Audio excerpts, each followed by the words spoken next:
Melihat kedatangan seseorang yang dianggap Lucien tidak lebih dari serangga membuat dirinya merasa sedikit kesal, hingga ia bahkan merasa terlalu lelah untuk sekadar berbicara pada saat itu. Di bawah hujan deras malam itu, orang misterius tersebut menantangnya dengan pertanyaan yang menyinggung. Apakah setelah ini Lucien akan tetap menganggap dirinya serangga? Namun Lucien tidak menghiraukannya dan memerintahkan para prajuritnya untuk segera menyingkirkan sosok yang ia sebut serangga itu. Dengan sigap, seorang prajurit langsung mengarahkan pedangnya kepada orang misterius tersebut. Namun seketika, orang misterius itu menggunakan tangan kosong untuk menghajar prajurit pertama yang berani menghadangnya.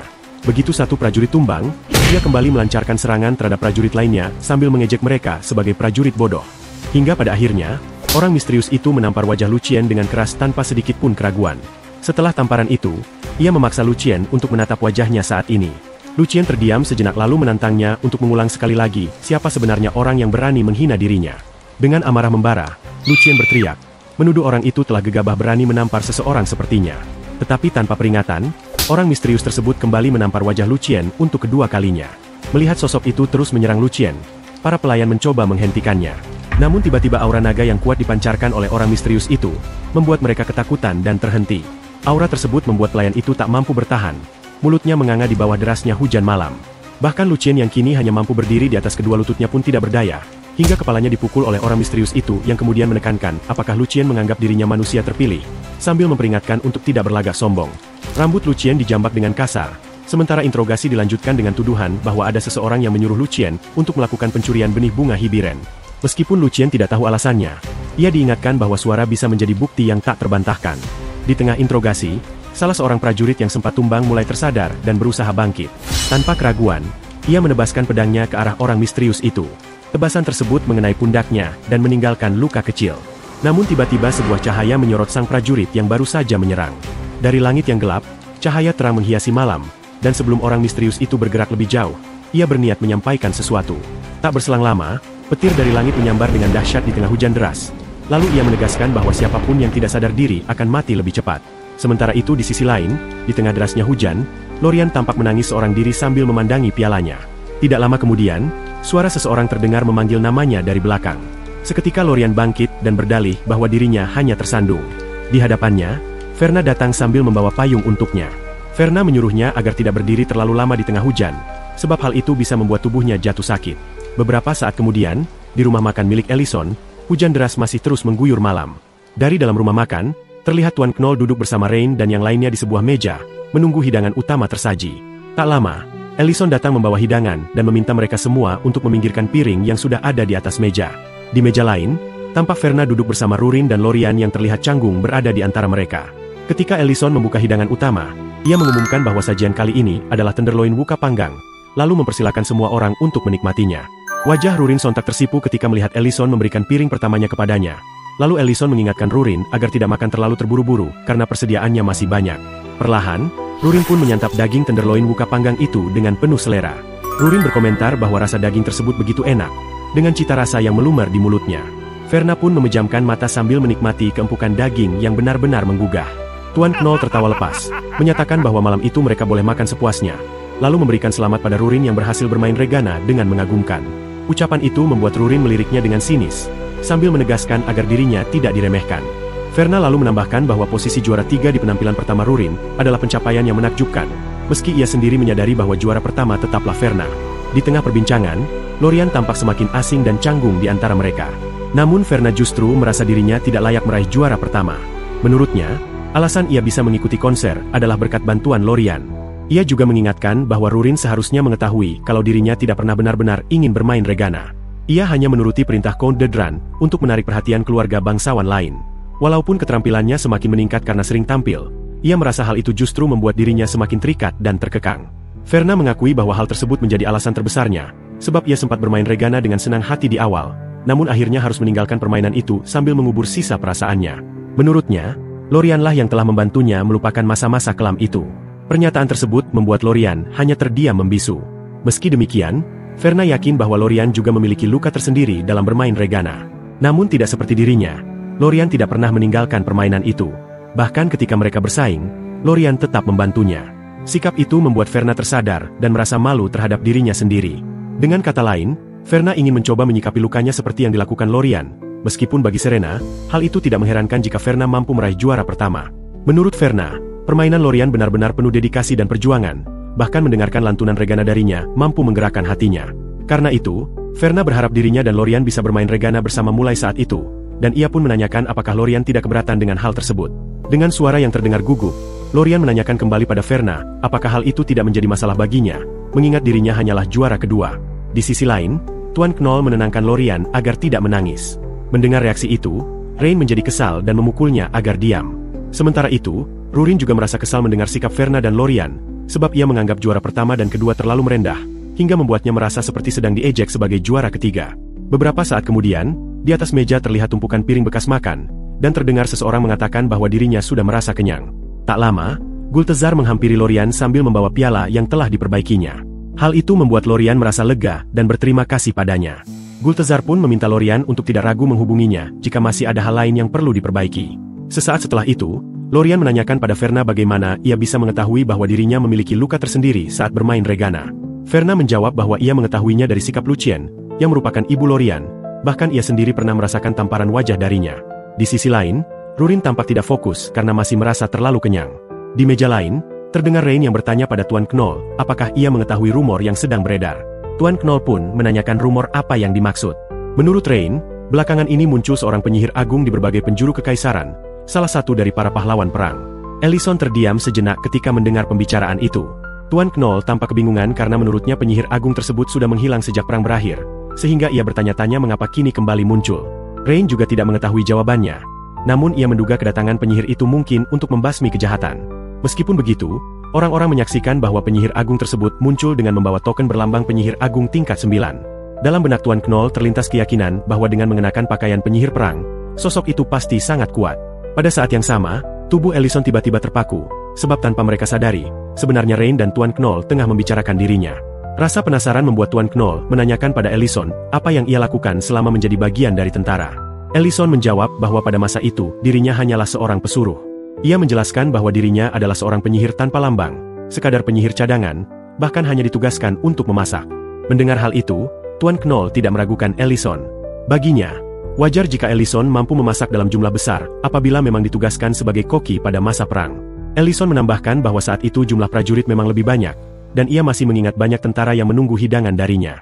Dari balik tenda kemudian terdengar pengumuman bahwa area operasi pasukan mereka telah ditetapkan sebagai markas sementara. Komandan Batalion Ketiga bernama Dagos menyampaikan bahwa pasukan mereka akan segera berinteraksi dengan prajurit dari pasukan lain, dan ia mengingatkan agar semua orang menghindari konflik yang tidak diperlukan, bahkan jika pihak lain yang memancing keributan terlebih dahulu. Dagos menekankan agar tidak ada yang meladeninya. Sebelum Dagos melanjutkan, salah seorang anak buahnya menambahkan bahwa Ellison juga sudah menyampaikan hal yang sama, bahkan ia bersedia memasak hidangan untuk pasukan lain. Di dapur tentara, tampak berbagai bahan makanan dalam jumlah besar dan panci raksasa yang dipanaskan. Meskipun mendapatkan sedikit bantuan, Ellison lebih memilih mengerjakan sebagian besar pekerjaan itu seorang diri. Siang dan malam ia terus memasak, kelelahan, namun tetap menyajikan makanan dalam jumlah luar biasa banyak. Setelah selesai, raut wajahnya jelas menunjukkan keletihan, tetapi ia tetap menyatakan bahwa sudah waktunya makanan itu disajikan. Tak lama kemudian, pemimpin pasukan darat kompi ketiga bernama Drian tiba. Anak buahnya melaporkan bahwa seluruh area sekitar Hoven telah aman, dan Drian pun mengingatkan mereka agar tidak melewatkan satu pun wilayah. Sementara itu, hidangan yang dimasak Ellison pun sudah disajikan, dan ia meminta seluruh tentara untuk menikmatinya. Dari satu piring makanan tentara, tersaji 3 menu lezat yang siap memanjakan mulut dan perut mereka. Ketika para tentara mulai mengambil piring masing-masing, Drian berkomentar bahwa makanan tersebut benar-benar enak dan menggugah selera. Anak buahnya bahkan merasa heran karena di tengah kehidupan militer yang keras, justru waktu makanlah yang paling ia nantikan. Saat Drian ikut mengantri mengambil makanan, terdengar bisikan seseorang yang mengatakan bahwa dirinya benar-benar tampak seperti bagian dari pasukan bangsawan. Seorang prajurit lain yang juga ikut mengantri berkomentar bahwa pasukan bangsawan hanya bersembunyi di belakang, menikmati waktu mereka, tanpa pernah benar-benar menerima kerugian, karena hanya mengandalkan satu penyihir. Menurut prajurit tersebut, pasukan bangsawan hanya bisa menikmati makanan enak, sementara prajurit lainnya berguguran. Mendengar hal itu membuat emosi Drian terpancing. Ia mencengkeram baju prajurit itu, menanyakan apakah mereka berasal dari pasukan lain yang baru saja bergabung dengan kompinya. Prajurit itu ketakutan dan memohon agar dirinya dilepaskan. Pada saat bersamaan, dari belakang muncul Ellison yang menanyakan apa yang sedang dilakukan Drian. Dengan membawa sebuah wadah besar berisi makanan, Ellison menegaskan dengan suara lantang bahwa tempat itu hanya digunakan untuk makan. Peringatan dari Ellison membuat Driant dan prajurit lainnya terdiam, saling menatap dengan wajah kesal. Driant akhirnya melepaskan cengkramannya, sembari menegaskan bahwa prajurit tersebut harus menganggap dirinya beruntung karena dilepaskan saat itu juga. Menurut Driant, seharusnya mereka berterima kasih karena sudah disuguhi makanan enak ketika mendatangi pasukan lain, bukan justru melontarkan komentar yang tidak penting. Namun, perkataan itu membuat ego prajurit tersebut tersinggung. Dengan emosi, ia melemparkan satu piring makanan yang dibawanya dan berkata bahwa dirinya tidak membutuhkan hidangan itu. Ia lalu mengajak rekannya pergi meninggalkan tempat tersebut, sementara prajurit yang bertugas mengurus makanan hanya bisa merasa sedih karena hidangan lezat dan menggugah selera itu terbuang sia-sia. Setelah itu, Ellison menanyakan kepada Driant dari mana asal prajurit tersebut. Driant memperkirakan bahwa mereka berasal dari Pendramelsi jika dilihat dari pakaian yang dikenakan. Salah satu bawahan Driant pun membenarkan, sekaligus menjelaskan bahwa Pendramelsi pernah diserang naga 3 tahun yang lalu dan menelan banyak korban jiwa. Mendengar informasi itu membuat Ellison terdiam. Sementara itu, tampak 2 mangkuk makanan berada di atas meja, dan seorang prajurit pasukan darat ke-6 dari Pendramelsi bernama Tonburn menyinggung pada Hess bahwa mungkin sebaiknya mereka memakan hidangan itu sebelum pergi. Dengan wajah kesal, Hess membalas bahwa hal itu membuatnya tidak memiliki harga diri. Baginya, keberadaannya di tempat itu saja sudah cukup menjengkelkan. Sambil melampiaskan emosi dengan menyantap semangkuk makanan secara rakus, Hess menegaskan bahwa dirinya telah berjuang sekuat tenaga melawan musuh. Tak lama, terdengar suara yang memerintahkan Tonburn dan Hess keluar dari tenda. Tonburn, yang tidak ingin terlibat dalam kekacauan lebih jauh, meminta Hess untuk memberitahukan apa yang sebelumnya dikatakan kepadanya. Namun tiba-tiba, keduanya dipukuli dengan tongkat, sambil ditanya apakah otak mereka sudah rusak. Dengan ekspresi penuh kekesalan, komandan mereka menegaskan agar Tonburn dan Hess tidak membuat keributan, mengingat banyak pasukan lain yang sedang berkumpul. Menurut sang komandan, cita rasa makanan Cerkansi memang berbeda jauh dengan masakan mereka, sebab prajurit itu sengaja memasak untuk mereka. Meskipun sudah dijelaskan demikian, Hess masih berusaha meyakinkan komandannya, tetapi ia segera diminta untuk menutup mulut dan bersyukur tidak menerima hukuman militer. Sebagai gantinya, sang komandan memerintahkan Tonburn dan Hess membantu tim dapur selama 1 minggu penuh.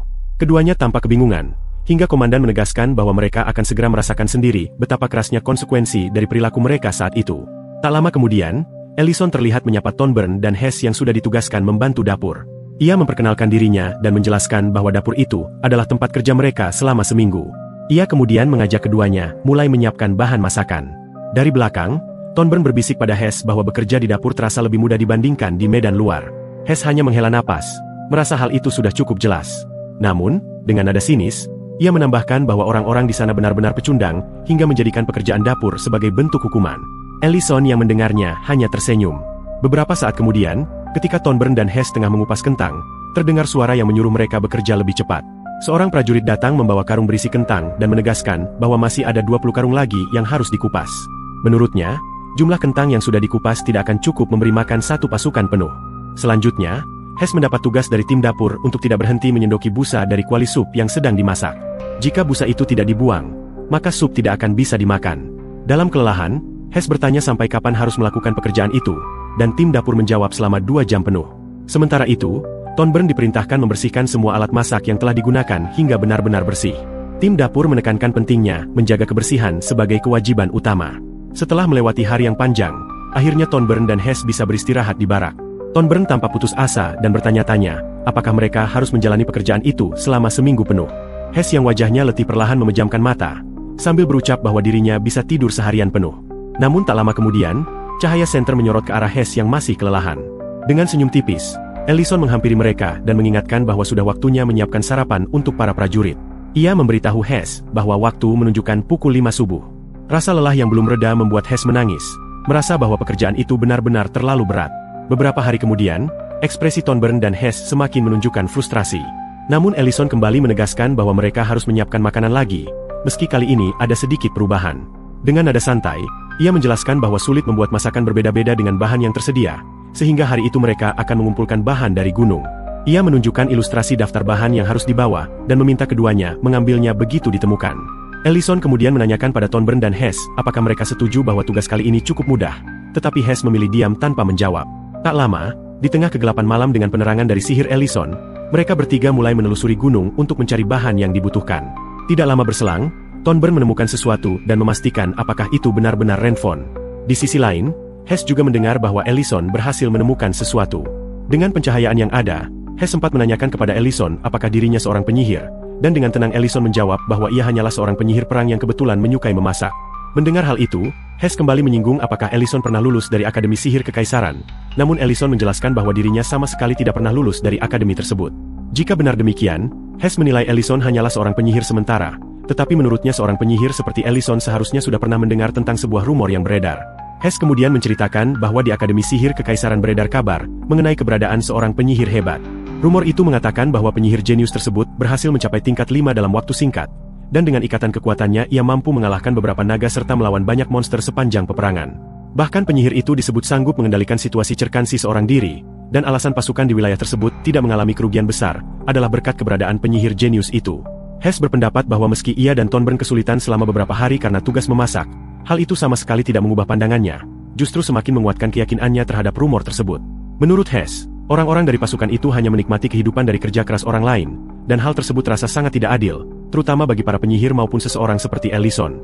Ucapan itu membuat Ellison terhenti sejenak dan menoleh ke belakang, seolah menantang pemikiran Hess dengan pertanyaan, apakah orang seperti dirinya dan penyihir yang dimaksud tidak pernah merasa bersalah. Ellison lalu menjelaskan bahwa pasukannya tidak hanya duduk diam dan menunggu, melainkan memperbanyak jumlah kelompok pengintai hingga 4 kali lipat dibandingkan pasukan lain, semata-mata untuk mengawasi pergerakan monster.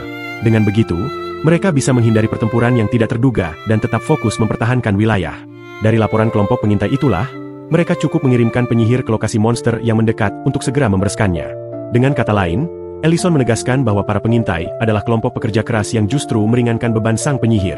Meski membutuhkan waktu untuk beradaptasi, tetap saja ada situasi berbahaya, misalnya ketika pasukan darat terkepung oleh monster. Setelah itu, Ellison menambahkan bahwa dirinya terus memasak karena ia menyukai kegiatan tersebut. Baginya, seorang koki akan merasakan kebahagiaan tersendiri ketika melihat orang lain tersenyum setelah menyantap hidangannya. Ia bahkan meminta Hess membayangkan hal itu secara langsung. Ellison kemudian melontarkan pertanyaan yang menusuk. Apakah hati Hess akan terasa lebih tenang jika lebih banyak orang mereka yang mati? Pertanyaan itu seketika menjadi tamparan keras bagi Hess yang sejak tadi meremehkan pasukan tersebut. Tak berhenti di sana, Ellison kembali bertanya, apakah hati mereka akan benar-benar senang jika para prajurit hanya disuguhi bubur encer yang bahkan tidak pantas disebut makanan?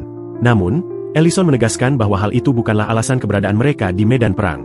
Menurutnya, mereka tidak berada di sana untuk mati, melainkan untuk melindungi orang-orang. Jika makanan yang ada tidak enak, maka setidaknya mereka harus berusaha membuatnya sedikit lebih layak untuk dimakan. Penjelasan itu membuat tubuh Hess bergetar. Ia menyadari bahwa kata-kata Ellison memang benar. Setelah itu, Ellison berpamitan kepada Thornburn dan Hess karena memiliki urusan lain yang harus segera diselesaikan. Namun, dengan ekspresi heran ia sempat menghampiri Hess, menanyakan bagaimana bisa Hess mendapatkan jamur dalam jumlah banyak.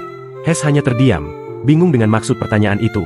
Ellison lalu tertawa kecil, merasa bahwa Hess seharusnya berbahagia karena makanan yang mereka siapkan akan menjadi kejutan besar begitu kembali ke dapur.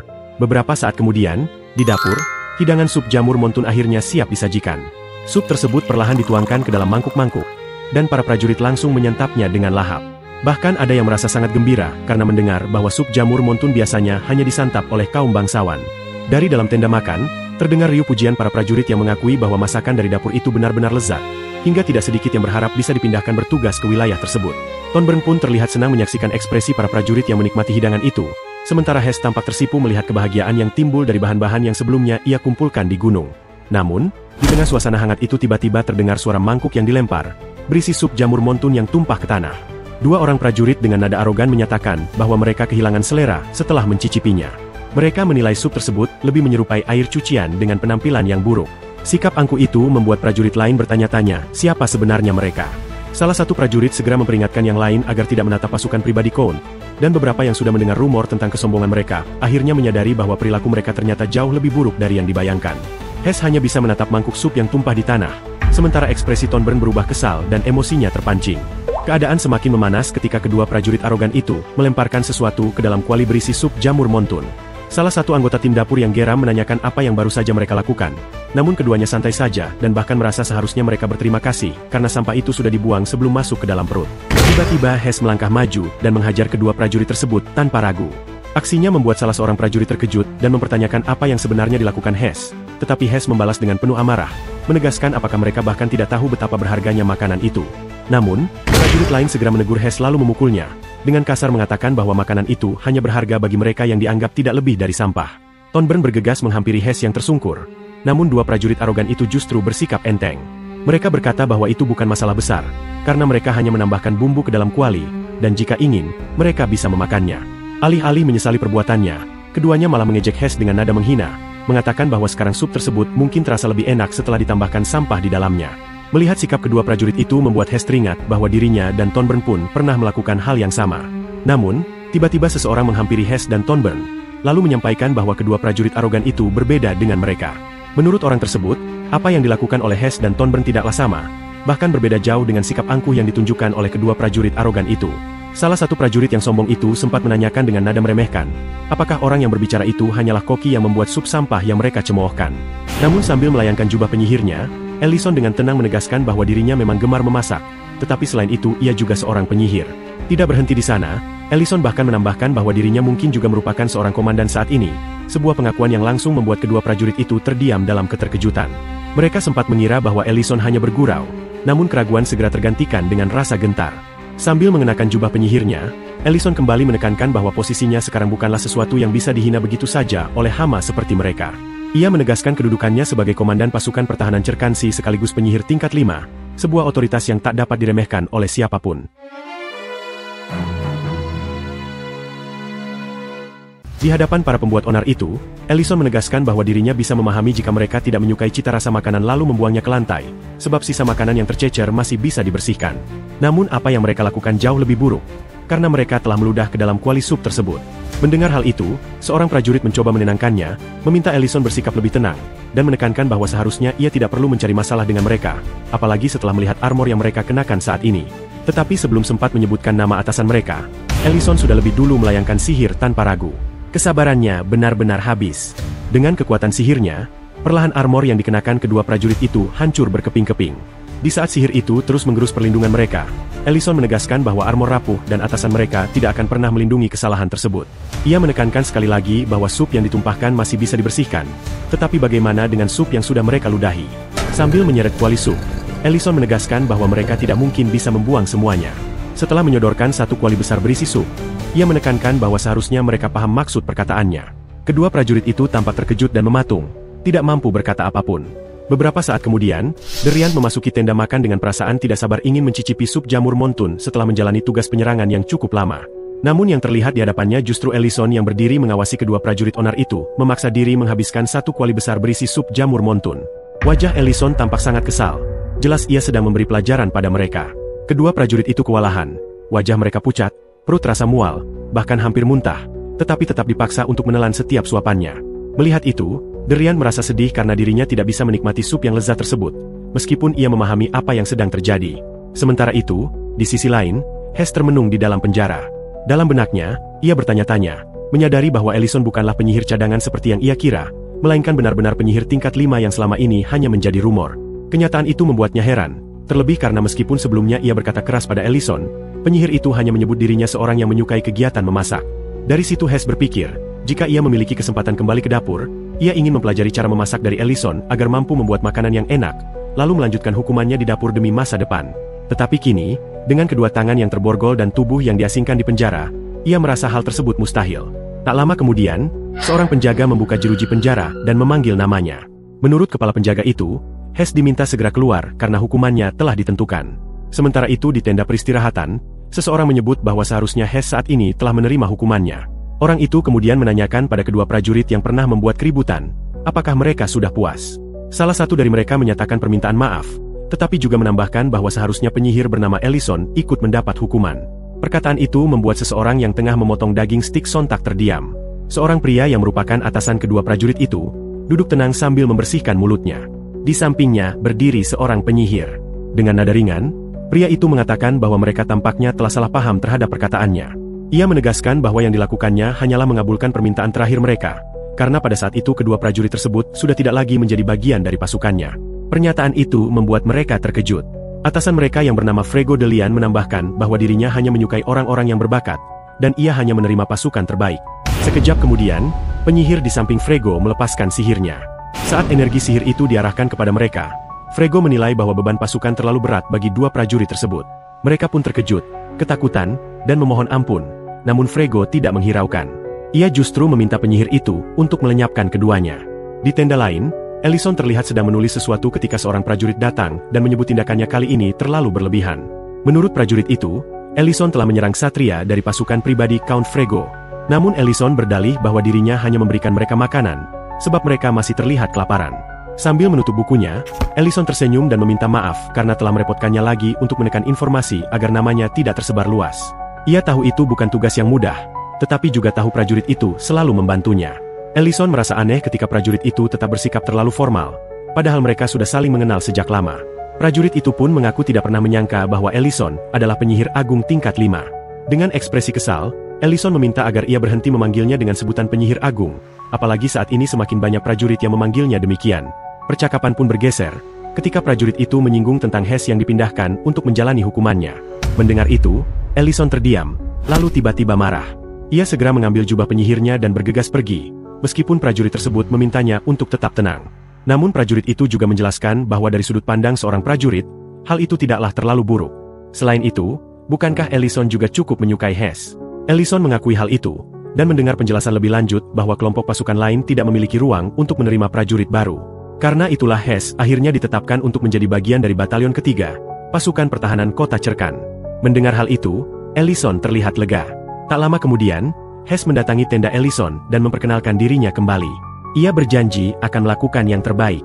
Melihat kedatangannya, Ellison bertanya heran mengapa dari sekian banyak kelompok pasukan Hess justru memilih kelompoknya, apalagi kelompok mereka dikenal sangat sibuk. Hess hanya tertawa kecil, menyatakan bahwa ia sudah mengetahui hal itu. Ellison kemudian memintanya segera membawa keranjang dan mencari bahan-bahan makanan. Ellison mengungkapkan bahwa semua yang terjadi adalah pengalamannya ketika menghukum orang-orang yang berani bermain-main dengan makanan, hingga akhirnya mendapatkan anggota tim baru. Ia merasa itu adalah pengalaman yang menyenangkan. Menurutnya, sudah lama sekali ia tidak mengingat kembali kenangan lama, sementara semua orang yang berada di rumah makannya saat ini justru tampak terkejut mendengar kisah tersebut. Di sisi lain, Serena dan Elena terlihat cemas karena merasa Ellison telah keceplosan, namun ia sendiri sama sekali tidak menyadari hal itu. Reaksi semua orang yang berubah membuat Ellison bingung hingga bertanya-tanya dalam hati, apa sebenarnya yang sedang terjadi. Saat itu Tuan Knoll menyinggung soal penyihir agung tingkat 5 dan mempertanyakan maksudnya, karena selama ini Ellison hanya mengaku sebagai penyihir perang cadangan. Pertanyaan itu sontak membuat Ellison sangat terkejut. Ia pun berusaha berdalih dengan menyebut bahwa pernyataan tersebut hanyalah sebuah karangan untuk novel yang ingin ia ceritakan. Beberapa saat kemudian, Rain dan Tuan Knoll meninggalkan rumah makan Ellison. Dalam perjalanan, Rain bertanya bagaimana pendapat Tuan Knoll tentang dirinya. Dengan helaan napas berat, Tuan Knoll meminta Rain untuk tidak terlalu memikirkannya. Namun Rain menilai bahwa tidak mungkin mempercayai begitu saja, sama halnya dengan token penyihir perang cadangan. Rain juga mengingat bahwa penyihir agung tingkat 9 adalah salah satu pahlawan perang yang pada masanya juga menggunakan token penyihir perang cadangan, dan itu terjadi ketika Ellison aktif sebagai salah satu dari 3 pahlawan perang. Menurut Rain, bukankah itu berarti Ellison sendiri merupakan penyihir agung sekaligus pahlawan perang? Pendapat itu membuat Tuan Knoll sempat tersadar. Namun ia segera menimbang kembali, sebab kesaksian tentang para pahlawan perang, bahkan nama mereka pun, tidak pernah benar-benar jelas, dan bukan hanya Ellison seorang yang masih menggunakan pakaian pasukan penyihir lama. Ia menilai bahwa bila dipikir ulang berdasarkan situasi saat itu, Ellison sang penyihir agung pasti harus belajar berakting agar bisa meyakinkan. Penilaian itu justru semakin menguatkan dugaan Rain, namun Tuan Knoll menegaskan agar hal tersebut tidak dibicarakan pada orang lain. Rain pun meyakinkan bahwa ia tidak akan membocorkannya. Sementara itu di tempat lain, Ellison tampak frustasi sambil menjambak rambutnya sendiri, merasa begitu bodoh karena tidak menyadari apa yang telah ia katakan. Dengan wajah tertelungkup di atas meja, ia menyesali bahwa dirinya terlalu larut dalam kenangan lama. Rurin yang melihatnya mengira Ellison memang berniat mengungkapkan hal itu sejak awal, dan tidak menyangka bahwa ia sama sekali tidak menyadarinya. Menurut Rurin, cara Ellison berbicara terdengar seperti seseorang yang sudah merencanakan semuanya. Namun Ellison justru berterima kasih karena setidaknya ia dipandang dari sisi yang baik. Kemudian ia mengambil sesuatu dari bawah meja, yakni benih tanaman bunga hibiren. Ia merasa harus bersyukur karena mendapatkannya. Beberapa waktu sebelumnya, Verna datang ke rumah makannya dan membawakan benih tersebut sebagai pengganti pembayaran makanan. Ellison merasa sedikit malu bila harus menerimanya begitu saja, namun Verna justru tertawa kecil dan bersyukur bisa membalas kebaikan itu, bahkan menyebutnya sebagai penyihir agung. Seketika wajah Ellison memerah dan ia merasa bersalah karena tanpa sadar telah membiarkan kebenaran tentang dirinya terbuka. Benih bunga itu pun ia simpan menggunakan sihir, sebab ia tahu tanaman tersebut hanya bisa tumbuh bila berada dekat dengan jiwa. Rurin yang menghampiri menyadarkan bahwa mereka masih memiliki banyak waktu, dan ia pun menanyakan kelanjutan dari kisah Ellison. Ia ingin tahu bagaimana perjalanan setelah Hess bergabung dengan kelompoknya, serta nasib 2 prajurit yang berani membuat Ellison marah. Menurut Rurin, ia tidak pernah mengetahui perjalanan hidup Ellison sebelum pertemuan mereka, sehingga ia sangat ingin mendengar langsung darinya. Namun Ellison merasa heran, karena menurut pengalamannya kebanyakan orang justru tidak menyukai kisah tentang kehidupan militer. Rurin yang wajahnya memerah karena kesal menegaskan bahwa dirinya tentu saja tertarik. Bahkan ia ingin mengetahui segala hal tentang Ellison. Berbeda dengan semangat Rurin, Ellison justru terdiam dan gugup, merasa tertekan oleh permintaan itu. Akhirnya ia berdiri dengan dingin dan mengatakan pada dirinya sendiri bahwa tidak ada cerita menarik setelah kejadian tersebut, bahkan menganggap kisahnya membosankan. Ia lalu melangkah pergi karena merasa ada hal yang harus ia lakukan segera. Tak lama kemudian, Ellison sudah berada di lantai 2 rumah makan. Ia masuk ke sebuah ruangan gelap di mana terdapat sebuah koper dengan kunci sihir. Dari dalamnya, ia mengeluarkan sebuah buku catatan usang. Tatapan matanya berubah sendu ketika menatap buku itu, seolah terbawa pada kenangan yang dalam. Perlahan ia meletakkannya kembali ke dalam koper, menutupnya rapat, lalu beranjak pergi. Namun tanpa sepengetahuannya, dari balik jendela, seseorang sedang mengamati. Rurin berdiri diam di luar ruangan, menatap dengan rasa ingin tahu, bertanya-tanya dalam hati apa sebenarnya yang sedang disembunyikan Ellison. Sesaat setelah Ellison pergi, Rurin naik ke lantai 2 rumah makan dengan langkah mengendap. Dalam benaknya, ia meyakini bahwa Ellison pasti menyembunyikan sesuatu. Ia lalu memeriksa koper yang tadi dilihat Ellison, dan mendapati ada mantra pengunci di permukaannya. Walaupun ia mampu membatalkan mantra itu, ada sesuatu yang mengganggu pikirannya. Sejenak ia hanya menatap koper yang terkunci sihir, kemudian meletakkannya kembali ke lantai. Dalam hati kecilnya ia bertanya apa sebenarnya yang sedang ia lakukan, bahkan tidak menyangka dirinya sanggup melakukan hal semacam itu terhadap Ellison. Rurin menyadari bahwa Ellison adalah orang yang paling ia percayai di dunia. Hanya karena rasa penasaran pada masa lalunya, ia hampir melanggar kepercayaan itu. Ia menyesali tindakannya dan merasa seharusnya tidak melakukan hal seperti itu. Jika benar mereka saling mempercayai, maka sudah seharusnya ia menunggu penjelasan langsung dari Ellison. Sementara itu, tepat di luar rumah makan, pada malam yang sunyi seseorang datang dengan pakaian penyihir compang-camping. Ia berdiri menatap bangunan itu dan memastikan bahwa benar rumah makan tersebut milik Ellison. Beberapa jam berlalu, pagi datang dengan cahaya cerah. Dari dalam rumah makan, Rurin yang masih diliputi rasa penasaran terlihat kesal. Ia mengeluh bahwa tidak ingin terus menunggu. Dengan nada geram, ia menanyakan pada Linte dan Matt kemana Ellison pergi. Kehadirannya yang marah membuat keduanya gugup, lalu menjelaskan bahwa Ellison memiliki urusan dan harus pergi selama beberapa hari. Matt kemudian memberanikan diri bertanya, apa sebenarnya yang membuat Rurin begitu penasaran. Rurin pun menoleh dengan wajah serius dan mengaku bahwa ia ingin mengetahui masa lalu Ellison yang selama ini masih diselimuti misteri. Mendengar itu, Linte menyarankan agar Rurin menemui penguasa kota Grake, Riden, yang pernah menurunkan patung Ellison atas permintaannya sendiri. Saat itu Riden mengaku pernah mendengar kisah tentang seorang prajurit legendaris pada masa Perang Naga. Menurut cerita, prajurit itu bertindak tanpa menunggu perintah atasan demi menyelamatkan orang-orang. Ia disebut sebagai penyihir terbaik sekaligus prajurit terburuk. Di hadapan Ellison, Riden bahkan menyebut bahwa sejauh pengetahuannya, prajurit itu bernama Ellison. Ia juga mengatakan bahwa hanya segelintir orang mengetahui kisah tersebut. Lalu bertanya apakah Ellison sadar bahwa kota Grake adalah salah satu kota yang pernah diselamatkan prajurit itu. Saat itu Linte tidak memahami sepenuhnya isi percakapan antara Ellison dan Riden. Namun setelah mendengar penuturan manajer rumah makan kemarin, ia merasa hal itu pasti ada kaitannya dengan masa lalu Ellison. Rurin yang mendengarkan langsung memutuskan agar Linte dan Matt pulang. Ia menegaskan bahwa rumah makan hari ini akan tutup. Mengetahui hal itu, Matt justru merasa bangga karena Linte berhasil membuat Rurin menutup rumah makan lebih cepat. Sebelum keluar, Linte sempat bertanya apa yang harus mereka lakukan dengan daging woba yang sudah direbus untuk makan malam.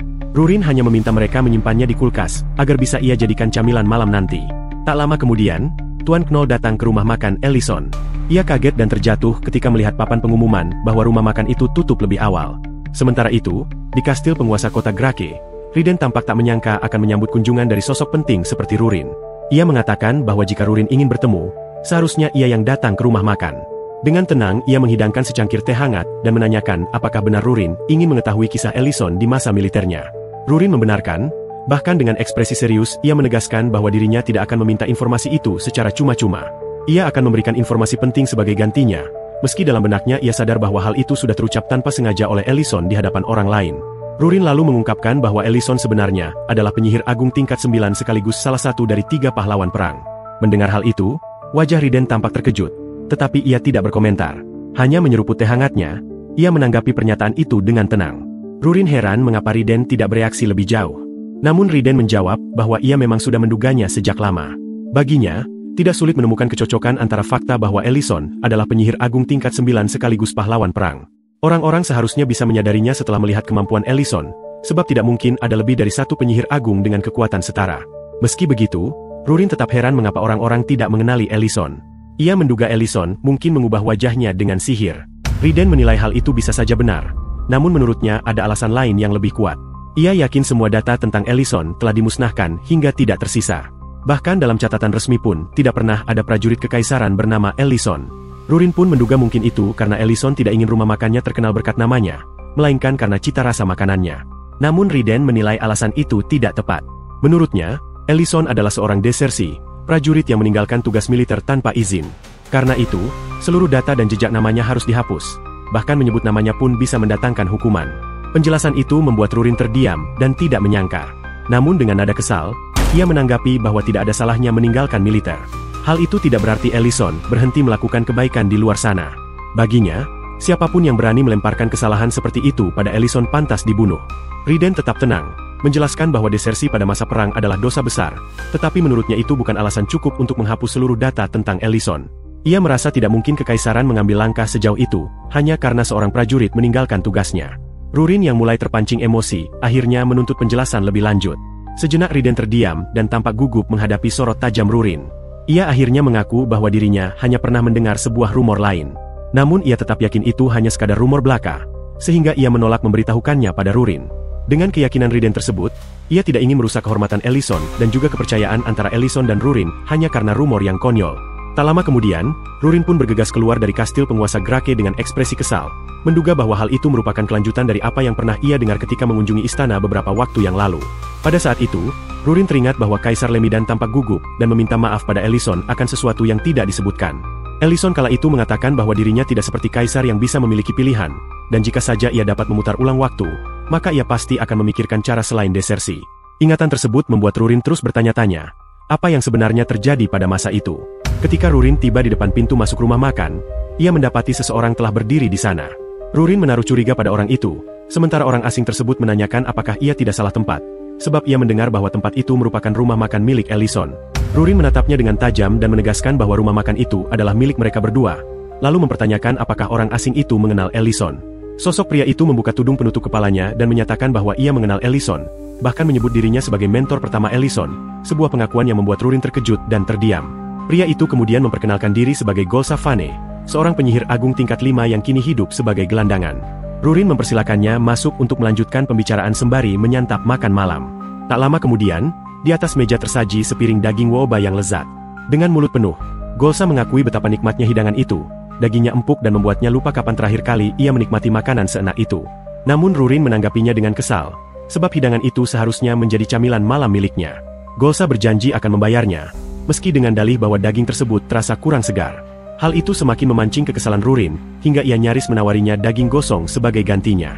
Golsa kemudian membersihkan mulutnya dan menegaskan bahwa ia akan membayar makanan itu dengan sebuah cerita tentang masa lalu Ellison. Ia menuturkan bahwa Rurin beruntung, sebab dirinya berasal dari pasukan yang sama dengan Ellison, sehingga mengetahui seluruh informasi yang kini telah dihapus.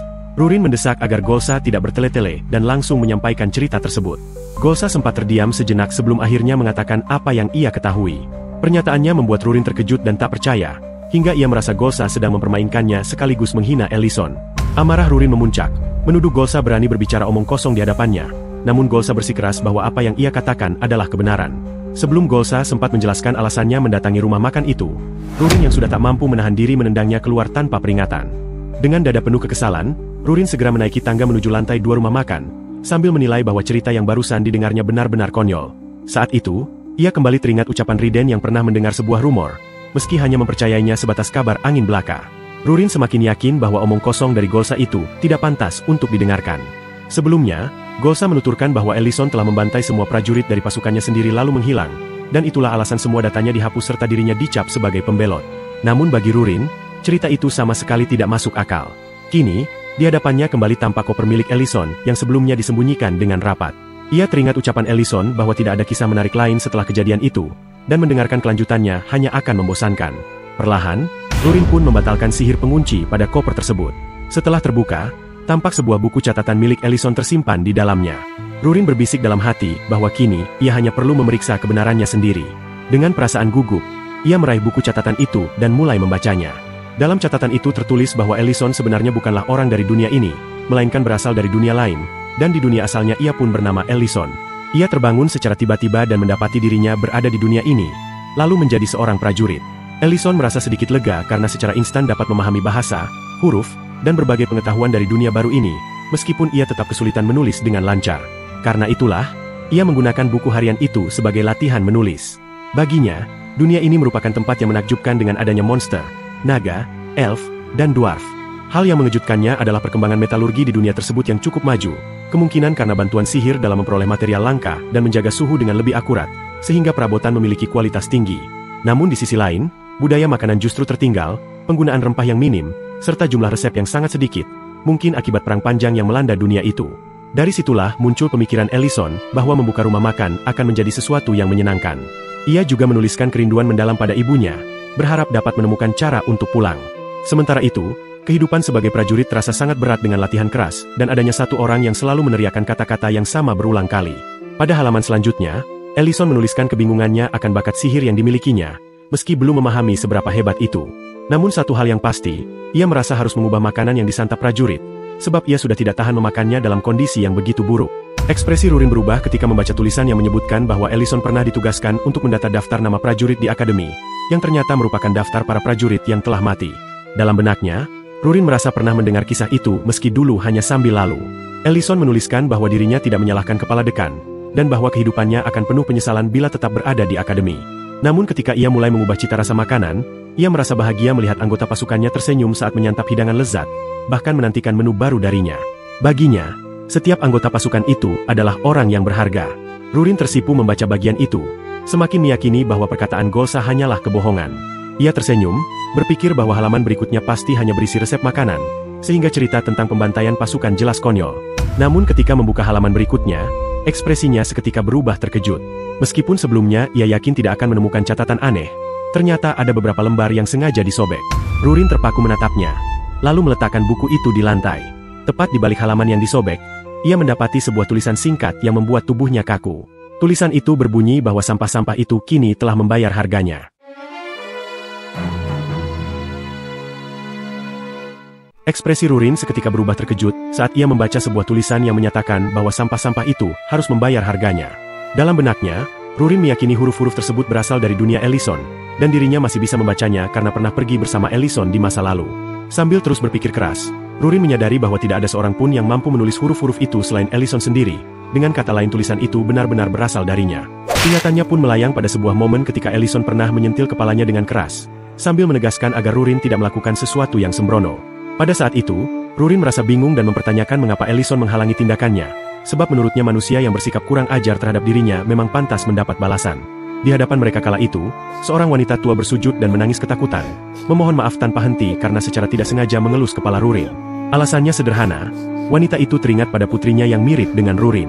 Mendengar penjelasan itu, Ellison dengan tegas menantang pemikiran Rurin, bertanya apakah setiap sikap kurang ajar berarti sama dengan usaha membunuh. Namun Rurin dengan keangkuhannya merasa berbeda, karena ia adalah ras naga agung dan pikirannya tidak bisa disamakan dengan manusia. Ellison pun menanggapi bahwa jika begitu, berarti Rurin juga berbeda dengannya. Perkataan itu membuat Rurin terdiam dan terkejut. Saat Ellison menghampiri wanita tua yang ketakutan itu, Rurin merasakan kesedihan, berpikir bahwa ucapan Ellison tidak benar. Namun Ellison tetap bersikeras, menegaskan bahwa manusia, naga, maupun monster pada dasarnya sama. Kebingungan membuat Rurin bertanya, apakah mereka harus tetap menahan diri meskipun seseorang melakukan sesuatu terhadap mereka. Ellison menjelaskan bahwa pengecualian hanya berlaku jika tindakan itu benar-benar mengancam nyawa, dan yang pasti ia meminta Rurin untuk tidak pernah melukai siapapun kecuali nyawanya benar-benar dalam bahaya. Kenangan itu membuat Rurin menutup buku di tangannya dengan suara bergetar. Ia berbisik pada dirinya sendiri bahwa ia mempercayai Ellison lebih dari siapapun di dunia ini. Sambil menunduk dan memeluk erat buku itu, Rurin tahu tulisan itu memang milik Ellison, tetapi ia tidak sanggup memahami makna sebenarnya. Tiba-tiba, sosok Ellison muncul dan menanyakan apakah Rurin begitu penasaran dengan hal tersebut. Kehadirannya yang mendadak membuat Rurin sangat terkejut. Dari arah tangga, Ellison menambahkan pertanyaan apakah Rurin ingin benar-benar tahu alasan di balik tulisannya. Langkah-langkah Ellison terus mendekat, dan ia berkata bahwa dirinya akan memberitahukan apa yang sebenarnya terjadi. Rurin yang memegang buku itu tampak ketakutan, seakan tertangkap basah sedang membaca rahasia milik Ellison. Dengan tatapan kaget, Ellison tidak menyangka Rurin mampu membaca tulisan itu, padahal sebelumnya ia telah memperingatkan bahwa kisah selanjutnya hanya akan membosankan, karena bukan lagi tentang penjahat yang dihukum, melainkan tentang rasa penyesalan dan bersalah akibat melarikan diri. Dengan nada kecewa, Ellison menanyakan apakah Rurin benar-benar ingin mengetahuinya. Rurin yang terdiam hanya mengangguk pelan, menegaskan bahwa ia ingin tahu. Ellison pun mengizinkannya, sambil mengatakan bahwa cerita itu tidak jauh berbeda dari kisah terakhir. Lalu ia mulai mengisahkan bagaimana ceritanya dimulai, saat ia kembali pada kehidupan sehari-hari. Kala itu, dua orang manusia terlihat ketakutan di hadapan seekor naga yang muncul mendadak. Mereka heran mengapa ada naga lain di kota Grake, Sementara naga arogan itu mengintimidasi mereka dengan ucapan bahwa makhluk rendahan seperti manusia pantas mati. Di sisi lain, seorang prajurit dengan panah api bersiap menantangnya agar diam. Tanpa ragu, panah api itu dilepaskan, hampir mengenai naga tersebut. Prajurit lain dengan senjata pemukul menimpali dengan ancaman, menyatakan bahwa naga itu akan merasakan serangan dari makhluk rendahan yang ia hina. Dengan tenaga penuh, prajurit itu mengayunkan senjatanya hingga sebuah batu besar meluncur ke arah naga. Dari caranya bertarung, jelas bahwa prajurit dwarf itu adalah Daron, dengan beden yang berdiri di sampingnya. Daron mengejek bahwa naga muda itu bahkan tidak bisa melindungi diri dengan perisai, sehingga mereka bisa menaklukkannya tanpa bantuan lain. Namun beden menolak disebut makhluk rendahan, sementara Daron berdalih bahwa ucapannya hanya sekadar sindiran. Ketika keduanya melangkah pergi, naga itu menggeram kesal, merasa kembali diganggu. Menyadari ancaman, Daron segera meminta beden menjauh. Namun tiba-tiba, cahaya sihir amat terang muncul di hadapan naga, menantangnya hendak menyerang kemana. Naga itu menjerit, mengeluhkan bahwa matanya tidak bisa melihat apapun. Beden menoleh ke belakang, langsung menduga bahwa sihir itu berasal dari seseorang yang sangat mereka kenal. Dan benar saja, sosok itu adalah Ellison. Beden menyambut dengan ucapan bahwa mereka sudah lama tak bertemu. Namun dengan wajah letih, Ellison menjawab bahwa mereka justru sering berpapasan. Seketika lingkaran sihir itu terpecah menjadi 5, mengitari tubuh naga yang terjebak. Tanpa peringatan, 5 lingkaran itu menembakkan kekuatannya sekaligus, membuat naga itu mengerang kesakitan. Tubuhnya hangus sebagian, dan akhirnya ia terbang melarikan diri sambil bersumpah akan membalas perbuatan mereka bertiga. Alih-alih takut, Daron justru tertawa lepas melihatnya kabur. Sesudah naga itu pergi, Beden menoleh dan menanyakan apakah Ellison masih menjalani tugasnya sebagai prajurit. Ia bahkan terkejut mengetahui Ellison telah mencapai tingkat penyihir agung peringkat 5. Ellison pun mengakui kekagumannya terhadap Daron dan Beden, sebab ia sering mendengar kabar tentang keduanya yang disebut-sebut sebagai pahlawan perang. Namun Daron membantah dengan alasan bahwa semua itu hanya karena Beden terlalu sering menyombongkan dirinya. Tak lama, Beden menanyakan alasan Ellison berada di wilayah itu, karena menurutnya area tersebut bukanlah tanggung jawabnya. Pertanyaan itu sontak membuat Ellison teringat, bahwa saat itulah pertama kalinya ia benar-benar terbangun, di tengah kota yang porak-poranda akibat amukan naga. Namun Ellison tidak menjelaskan lebih jauh dan hanya memberitahu Beden serta Daron bahwa ia harus segera menuju area itu setelah mendengar ada bahaya. Melihat kondisinya yang begitu kelelahan, Beden menarik napas panjang dan memintanya untuk tidak terlalu memaksakan diri. Akan tetapi, Ellison hanya menanggapinya dengan tawa ringan, menyebut bahwa ia selalu melakukan segalanya sesuai dengan kemampuan yang dimilikinya. Tak lama kemudian, ia berpamitan karena harus segera kembali ke pasukannya. Sama halnya dengan Beden dan Daron, mereka pun juga akan berangkat menuju wilayah berikutnya. Sementara itu, di sisi lain, seorang prajurit berkuda terlihat heran dan mempertanyakan siapa sebenarnya penyihir yang baru saja mereka lihat. Begitulah kisah bagaimana Ellison menjalani hari-harinya sebagai prajurit, penyihir, sekaligus koki. Para bawahannya selalu menyambut kedatangannya dengan penuh rasa hormat. Menurut Ellison, masa itu adalah periode ketika ia lebih banyak berfokus pada memasak sekaligus menjalankan misinya sebagai penyihir. Hari demi hari terasa kacau dan dipenuhi kesibukan, terlebih karena ia harus mencari bahan-bahan sejak pagi buta. Meskipun demikian, Ellison tidak mempermasalahkannya, sebab baginya waktu yang terbuang tetap bermakna selama demi sebuah tujuan. Hingga suatu ketika, saat berada di dalam tenda dapur, Ellison mengintip keluar dan melihat beberapa prajurit tengah bersiap. Dari kejauhan ia mendapati Derrient yang memerintahkan pasukannya untuk bergerak menuju titik pertemuan. Mengetahui hal itu, Ellison segera menghampirinya. Ia memperhatikan bahwa pasukan Derrient mengenakan perlengkapan penuh, padahal ia tahu tidak ada operasi penyerangan hari itu. Derrient tampak ragu, namun akhirnya tidak memiliki pilihan selain menjelaskan bahwa pasukan pelindung bangsawan sedang dikepung troll, dan ia mendapat perintah dari atasan untuk menyelamatkan mereka. Ellison merasa heran mengapa Derrient tidak memberitahunya lebih awal. Namun Derrient beralasan bahwa Ellison baru saja kembali dari tugasnya. Bahkan Kapten Dagos pun telah memintanya untuk tidak melibatkan Ellison karena khawatir ia terlalu kelelahan, dan Derrient setuju dengan pendapat itu. Ia juga menambahkan bahwa Ellison belakangan ini sudah bekerja terlalu keras. Pernyataan itu justru membuat Ellison kesal. Ia mempertanyakan apakah Derrient dan pasukannya hendak berangkat menuju kematian. Bergegas mengenakan jubah penyihirnya, Ellison menegaskan agar Derrient tidak pernah melakukan hal seperti itu lagi, sebab menurutnya itu adalah tanggung jawabnya. Beberapa saat kemudian, di lokasi pengepungan para troll, pasukan pelindung bangsawan mulai kewalahan. Jumlah troll yang begitu banyak terus bermunculan tanpa henti. Para prajurit terdesak. Banyak di antara mereka yang diserang dengan brutal. Ordo Ksatria Spear Paladin terlihat panik. Pasukan yang dipimpinnya jelas tidak mampu mengatasi serangan itu. Teriakan meminta bantuan penyihir menggema di antara hiruk-pikuk pertempuran. Saat salah satu troll muncul tepat di hadapannya, sang paladin gemetar ketakutan, tidak mampu bereaksi. Ia hanya bisa melangkah mundur dengan tubuh kaku ketika makhluk itu terus mendekat. Namun pada saat genting itu, paladin mendongak ke atas dan mendapati Ellison melayang di udara. Rapalan sihir dahsyat bergema, menciptakan benda-benda runcing yang muncul dari bawah tanah, menembus tubuh para troll. Sambil tetap melayang, Ellison yang tampak kelelahan berusaha meningkatkan kekuatan sihirnya, menolak menyerah meski tubuhnya sendiri nyaris habis tenaga. Dalam hatinya, ia bersumpah tidak akan membiarkan siapapun yang mengancam rekan-rekannya lolos. Benda-benda runcing itu kini menyala dengan kobaran api sihir, membakar habis para troll. Serangan besar itu membuat seluruh pasukan terdiam, terheran-heran menyaksikan kedahsyatan kekuatan yang seolah tak tertandingi. Mereka bertanya-tanya, kekuatan macam apa sebenarnya yang dimiliki penyihir itu. Sesaat setelah para troll berhasil dilumpuhkan, para prajurit di bawah bersorak, meneriakkan rasa terima kasih karena pertolongan yang datang tepat waktu. Mereka tidak mengetahui dari pasukan mana Ellison berasal, namun sebelum sempat ada yang menyapanya, ia sudah pergi meninggalkan tempat itu tanpa sepatah kata pun. Kepergiannya membuat mereka terdiam, bingung sekaligus kagum karena bahkan tak sempat menanyakan identitasnya. Di sisi lain, dari dalam sebuah tenda terdengar tawa puas seorang bangsawan yang menilai kejadian itu sungguh luar biasa. Ia menyebut bahwa ternyata Ellison jauh lebih hebat daripada yang selama ini dirumorkan. Beberapa waktu kemudian, di dalam tenda makan, Ellison terlihat duduk di sebuah meja bersama Darien. Dengan wajah letih, ia menutup buku tanpa mengatakan apapun. Sesaat kemudian, ia meminta maaf pada Darien karena sebelumnya sempat berteriak padanya.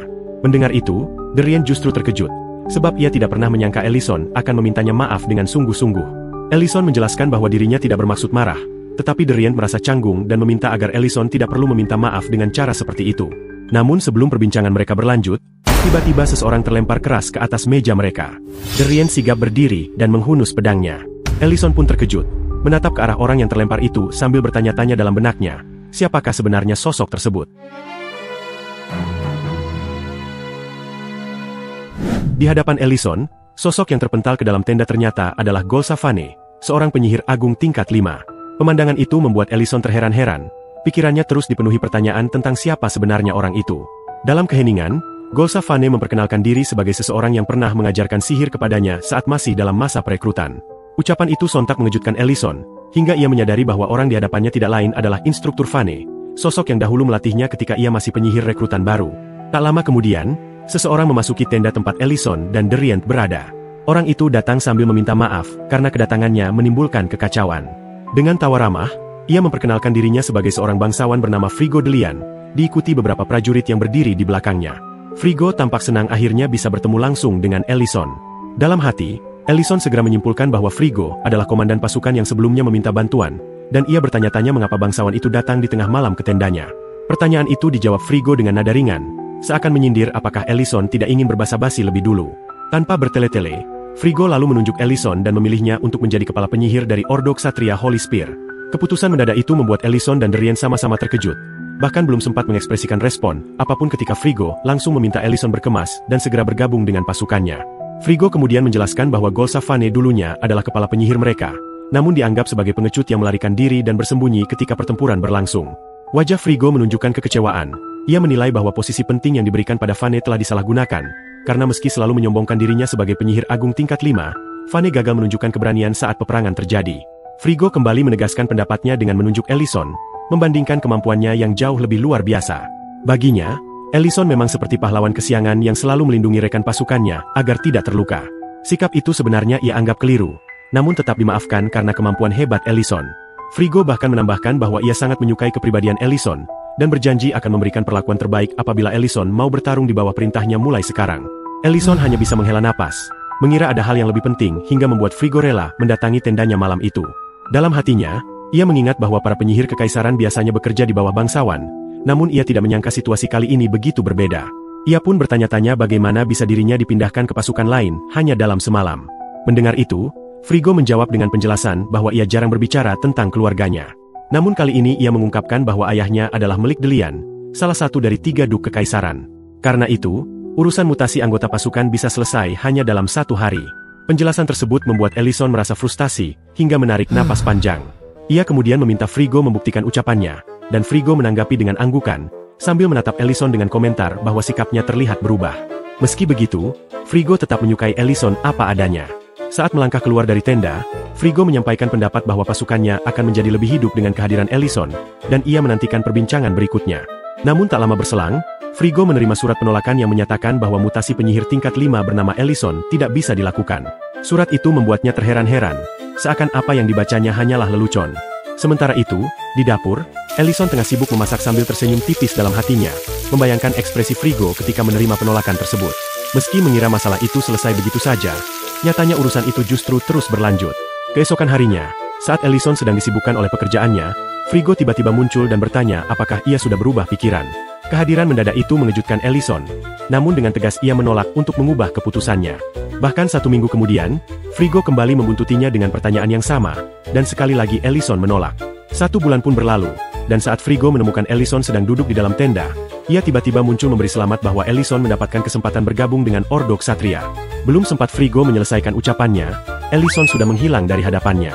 Dengan ekspresi kesal, Ellison keluar dari tenda sambil menggerutu dalam hati, menilai bahwa Frigo benar-benar keras kepala dan justru membuat dirinya semakin lelah.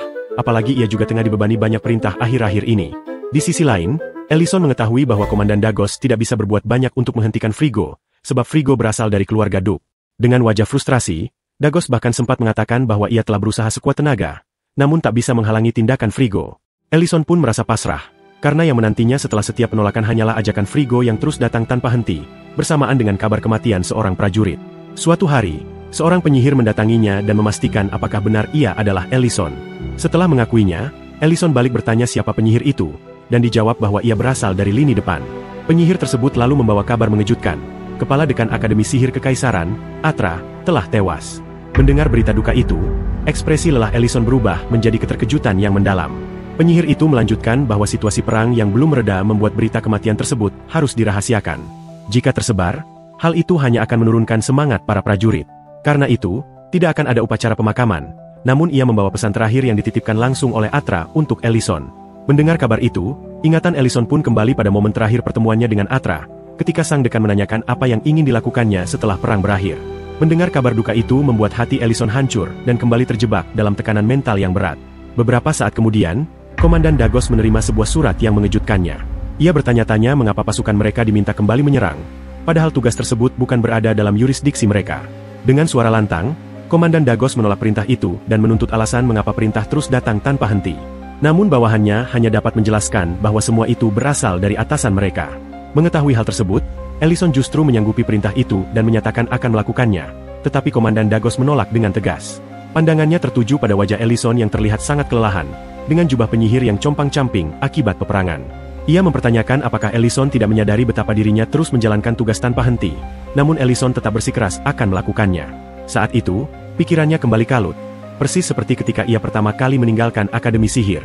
Dalam benaknya, Ellison terus mengulang kenyataan bahwa Kepala Dekan Atra telah mati, yang berarti usahanya masih belum cukup. Ia juga mengetahui bahwa jumlah nama dalam daftar para korban tidak berkurang sama sekali. Pikiran itu membawanya pada ketakutan, bahwa pasukan berikutnya yang gugur mungkin adalah prajuritnya sendiri, sesuatu yang sama sekali tidak ia inginkan. Maka ia berusaha meyakinkan dirinya bahwa semuanya akan baik-baik saja, dan ia sendiri yang akan mengurus segalanya. Di tengah kelelahan berkepanjangan, tubuh Ellison dipaksa terus terjun ke medan perang.